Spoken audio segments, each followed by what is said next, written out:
Time now for the dish, and Mediterranean restaurants are having quite a moment in Philadelphia. Aren't they? Today we head into the kitchen at Dear Daphni. It's the latest eatery in Michael Schulzen's collection. And you know I was intrigued when I heard these two words, Moroccan meatballs.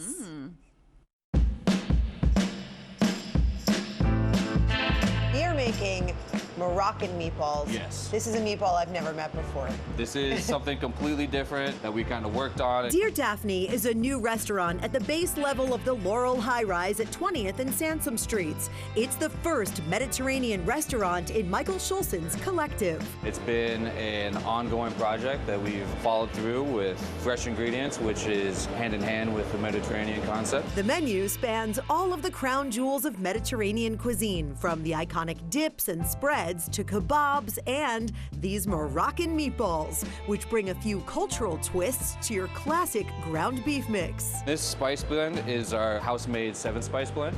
So we have allspice, cinnamon, coriander. You'll still need onion and garlic, but also golden raisins and pine nuts. For me, pine nuts are like the queen. Yes. That's always been the staple when it comes to all the Mediterranean stuff. She's expensive too.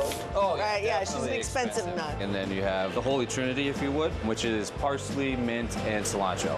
Beautiful. Now, here's where it really gets interesting. Instead of breadcrumbs or bread, executive chef Ryan Lloyd went with the more Mediterranean basmati rice. Had you ever made a meatball with rice before? No, this was my first go with rice. How does it read once you cook it? It's more of a just the binder into it, so it adds the added flavor and texture. Meatball research and development. Yes.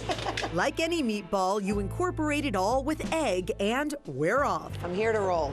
All right, perfect. Now, these meatballs start out in the oven. We'll bake it at 400 degrees for about 5 to 10 minutes, just enough to kind of bind them together. You can also just give them a good sear in a pan. They smell so good. These spices have such a distinct flavor. Now they finish cooking them in a Moroccan tomato sauce. This sauce is like a traditional pomodoro, except for we add more Persian spices to it. We'll let that cook for another 5 minutes or so. Just kind of bring it down.